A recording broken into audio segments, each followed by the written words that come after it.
एक समय की बात है। एक राज्य में एक बहुत ही निर्दय राजा रहता था।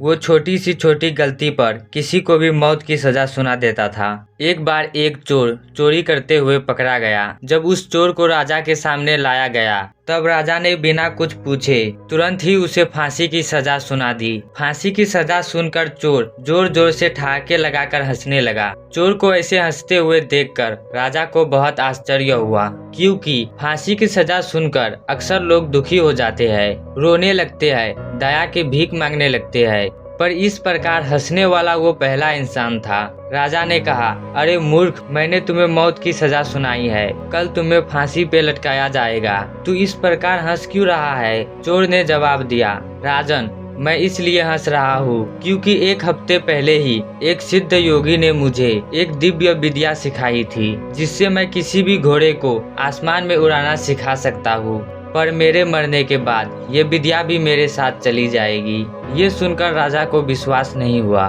उसने चोर से कहा, अगर तुम मेरे घोड़े को आसमान में उड़ाना सिखा देते हो तो मैं तुम्हें माफ कर दूंगा और तुम्हें इतना धन दूंगा कि तुम्हें जीवन में कभी भी चोरी करने की आवश्यकता नहीं होगी। चोर ने कहा, जी महाराज, मैं आपके घोड़े को तो उड़ने वाला घोड़ा बना दूंगा, पर इस विद्या में 1 साल का समय लगेगा। ये सुनकर राजा ने कहा, अगर तुम 1 साल के अंदर मेरे घोड़े को उड़ना नहीं सिखा पाए तो मैं तुम्हें बहुत दर्दनाक मौत दूंगा। चोर ने कहा, जी महाराज, पर मेरी एक शर्त है, आने वाले इस 1 साल तक मेरे परिवार को पर्याप्त खाना, कपड़ा और जरूरत की सभी चीजें दिया जाए, ताकि मैं अपने काम में ही पूरी तरह फोकस कर सकूं। राजा मान गया और चोर को आजाद कर दिया। जब चोर अपने घर पहुंचा तो उसके पत्नी और बच्चे रो रहे थे। अपने पति को सामने देखकर उसकी पत्नी ने पूछा, राजा ने आपको कैसे छोड़ दिया? वो तो बहुत निर्दय है ना? तो चोर ने अपनी पत्नी को पूरी बात बताई। पूरी बात सुनकर उसकी पत्नी ने पूछा,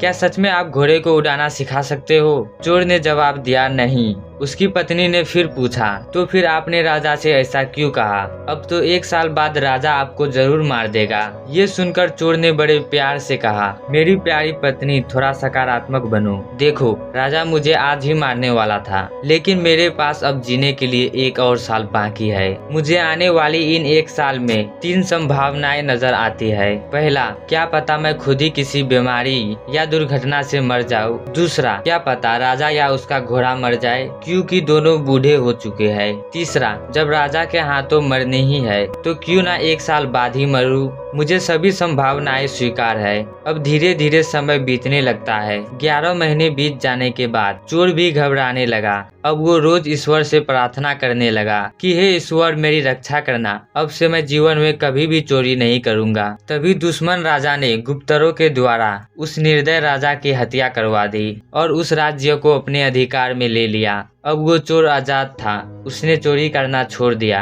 और अपने परिवार के साथ हंसी खुशी जीवन बिताने लगा। दोस्तों, भविष्य अनिश्चित है। जीवन में कोई भी नहीं जानता कि उसका आने वाला समय कैसा होगा। इसीलिए जब भी बुरा समय आए तो हमेशा याद रखना कि ये भी एक समय ही है और समय कभी भी किसी के लिए ठहरता नहीं है। दोस्तों, ये बुरा समय आज नहीं तो कल बीत ही जाएगा। इसीलिए जीवन में कभी भी निराश नहीं होना, कभी उम्मीद नहीं छोड़ना चाहिए और हमेशा अच्छे कर्म करते रहना चाहिए, क्योंकि आपके द्वारा किया गया अच्छा कर्म संचित होते रहता है और संचित कर्मों का फल आपको इस जन्म में या अगले जन्म में मिलता जरूर है। इसीलिए हमेशा अच्छे कर्म कीजिए। इसी तरह हमेशा सकारात्मक कहानियां सुनते रहने के लिए इस वीडियो को लाइक करें और मोर स्टोरी चैनल को सब्सक्राइब करें। धन्यवाद।